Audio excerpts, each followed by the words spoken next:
여러분, 제가 지난 시간에 중국 경제의 최근 상황에 대해서 말씀을 올렸습니다. 여러분 가장 그래도 관심 가지는 게 중국의 미래죠. 과연 한국이나 일본이나 미국 같은 경우는 전 국민의 선거에 의해서 최고 권력 지도자가 이렇게 선출되지 않습니까? 물론 중국도 중국 공산당원끼리 선거, 중국 당원이 지금 한 9,100만 명 정도 되죠. 9,100만 명 내부에서 투표해가지고 공산당 간부들이 뽑히긴 합니다만은 우리가 저는 상이한 중국의 과연 미래가 어떻게 될까? 중국의 미래에 관한 안에서는요. 리콴유 수상이죠. 한자로 이광유 수상이죠.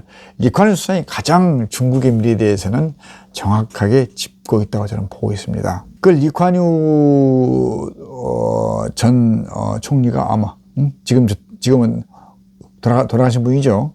그 리콴유 수상이 덩샤오핑 이제 생존 시에 덩샤오핑이 리콴유가 말했습니다. 왜 중국은 싱가포르 같이 할 수가 없을까? 또 중국은 싱가포르 같은 나라를 건설할 수 없을까? 이렇게 덩샤오핑이 리콴유 총리에게 말했습니다. 그럼 거기서 리콴유 주장은 뭐라고 했겠습니까? 중국은 앞으로 싱가포르 같은 그런 국가가 1000개가 생겨날 나라입니다. 이렇게 말했답니다. 자, 싱가포르 같은 나라 1000개가 중국에 생성이 된다. 지금 싱가포르 인구가 지금 얼마입니까? 지금 한 200~300만? 200~300만? 그러면 200~300만, 중국의 지금 인구가 지금 앞으로 한 10년 가면은 15~16 정도 되지 않습니까? 300만 정도에 되는 첨단 도시가 100개 생겨도 상밖에 안 돼, 인구가. 그렇죠? 500만이나 봅시다. 그래도 5억입니다. 이렇게 인구가 많은 나라 중국인데, 그래서, 중국에서 싱가포르 같은 나라가 1000개가 형성된다고 보세요. 야, 그러면 참 중국의 참, 국가의 어떠한 능력, 또 국가의, 어떠한 능력이 참 대단하지 않습니까? 자, 그래서, 그러면서 리콴유 수상이 또 덩샤오핑이 얘기했습니다. 중국이 못할 것이 없습니다. 만들어도 더 좋게 만들 것입니다. 이렇게 리콴유 총리 덩샤오핑이 얘기했습니다. 자, 중국 같은 경우, 소위 중국의 이제 수저우, 소주, 그 다음에 텐진, 광저우 같은 경우는 바로 싱가포르를 모델로 해서 지금 도시가 지금 만들어지고 있지 않습니까? 중국 공산당이 도시를 건설하거나 어떠한 조직을 건설할 때는 이게 있습니다. 결국은 점에서 시작해서 선이 되고 나중에 선이 나중에 원이 됩니다. 이게 중국의 지금 공산당의 세력 확장법인데, 싱가포르 같이 관리되고 운영되는 도시가 중국에 1000개는 아니라도 수십 개만 들어서도 중국이 어떻게 변하게 될지 우리가 상상할 수가 있는 것이죠. 그다음 우리가 중국의 발전에 대해서 우리가 참 정신 바짝 차리고 봐야 되죠. 그 정도의 도시가 한다 그러면은 어떠한 구매력, 그 다음에 소비 능력에서 우리가 중국이란 블랙홀을 우리가 해볼 수 있는 거죠. 그런데 싱가포르는 그야말로 강대국에 쌓여 있는 작은 도시국가 아닙니까? 그러나 동남아시아는 물론 전 세계의 국가의 품격을 유지하면서 그렇게 영향력을 행사하고 있는 게 바로 싱가포르라는 나라죠. 물론 이광이라는 그러한 뛰어난 인물이 나타나서 중국이 반세기 만에 한결같이 전 세계에서 인정하는 그러한 도시국가, 또 정당과 정부를 운영하고 있습니다. 참 중국에서, 싱가포르에서 중국의 매년 공산당 간부들이 수천 명씩, 심지어 리광유 수상 때는 한 해에 2만 명씩 중국 공산당 간부들이 싱가포르에 와서 연수하고 도시 모델을 배우고 갔지요. 그래서 그렇게 싱가포르 같은 나라가 100개가 형성이 된다, 그렇게 얘기했습니다. 중국의 미래에 대해서 우리가 너무 그렇게 비관적으로 볼 필요가 없습니다. 물론 그렇습니다. 그러면 저보고 이런 얘기 하겠습니다. 당신은 친중파입니까? 아니요, 저는 반중파라고 봐야 옳습니다. 왜 그럴까요? 지금 중국 해군을 지금 크게 키우고 있지 않습니까? 해군이 어떻게 키웁니까? 중국 해군력은 최근에 항공모함을 2척을 진수했지 않습니까? 그래서 지금 대만을 둘러싸고 지금 미국과 중국 간에 지금 충돌이 벌어지기 일부 직전에 있지 않습니까? 대만, 중국은 대단히 중요합니다. 왜 중요합니까? 중국은 태평양 이 국력을 투사할 수 있는 방법이 태평양으로 지금 국력을 투사하지 않습니까? 그 태평양 투사하려면은 앞에 대만이 떡 붙고 있습니다. 대만은 엄밀히 말해서 미국의 보호하고 있지 않습니까? 물론 일본이 과거에 대만을 그렇게 건설시켰습니다만은 건설시키고 대만에서 지금 가장 크게 지금 하고 있는 것이 물론 다른 기업도 있습니다만은 소위 말해서 반도체 세계 1위가 소위 TSMC라고 하는 거대 반도체 기업이 있지 않습니까?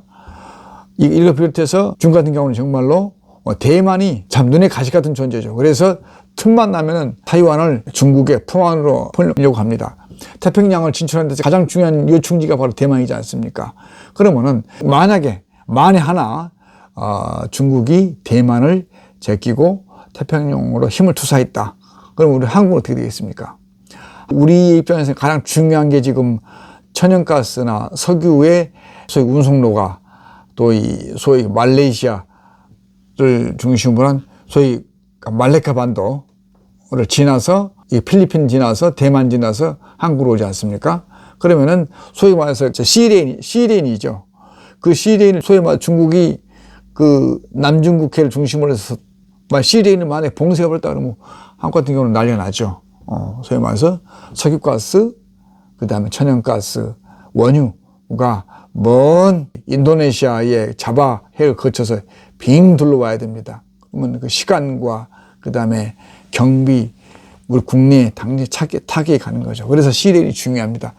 이걸 중국이 지금 남중국해, 소위 동중국해에서 자국 내로 이렇게 지금 하려고 하고 있는데 여기서 미국이 가만 안 있죠. 물론 미국도 엄청나게 중요합니다.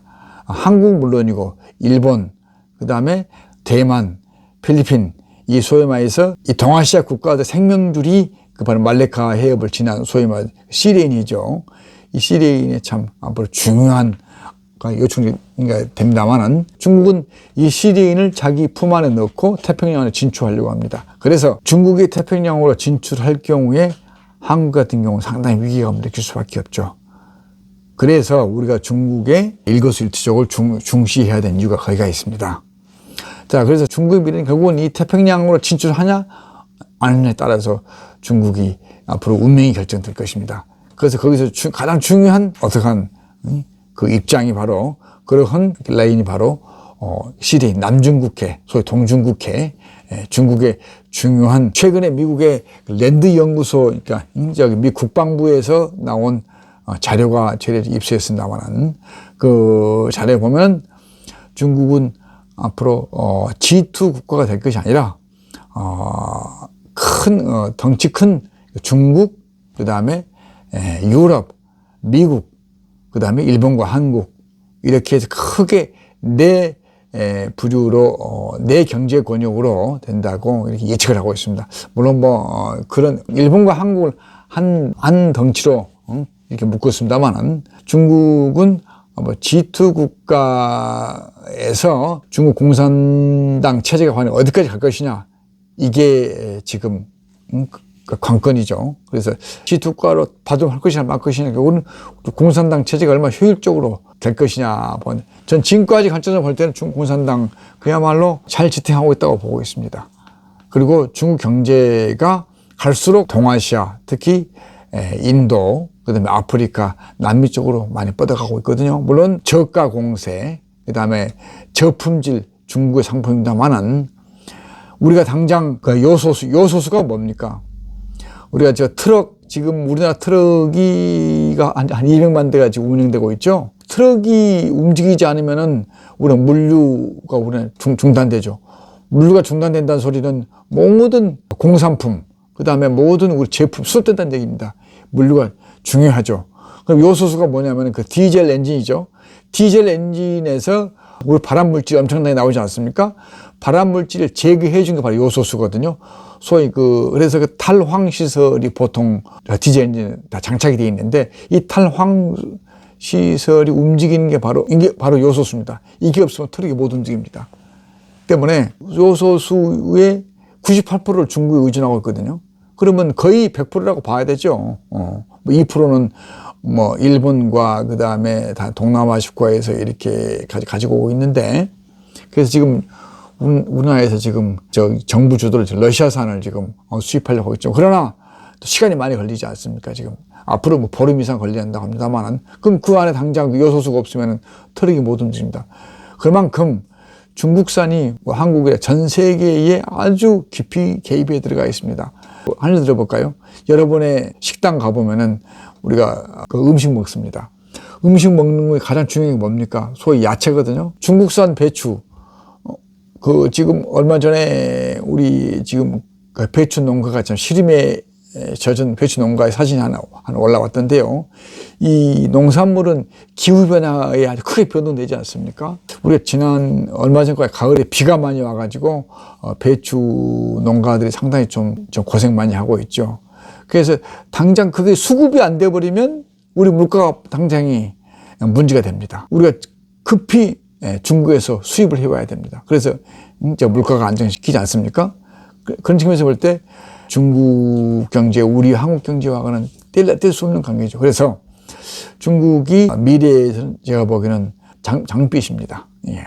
뭐 여러 가지로 뭐 중국에 대해서 경제가 안 좋다는 뭐 소위 유튜브에서 나온다 하지만은, 제가 보기에는 중국 경제는 장빛이고 아울러서 중국 국력도 성장한다고 봅니다. 뭐 전체 규모에 따져서는 뭐 약간 미국에 좀 이제 뒤칠지도 모르겠지만은 점점 전 세계에서 주요 생필품이 중국산에만 차지하고 있을 것입니다. 그래서 중국에서 너무 그렇게 중국의 미래에 대해서 그렇게 회색빛으로 본다는 것은 제가 보기에는 아마 시각을 좀 달리 한다고 봅니다.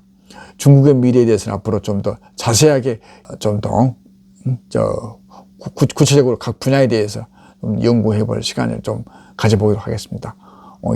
중국의 미래에서 간단히 말씀 올렸습니다. 감사합니다.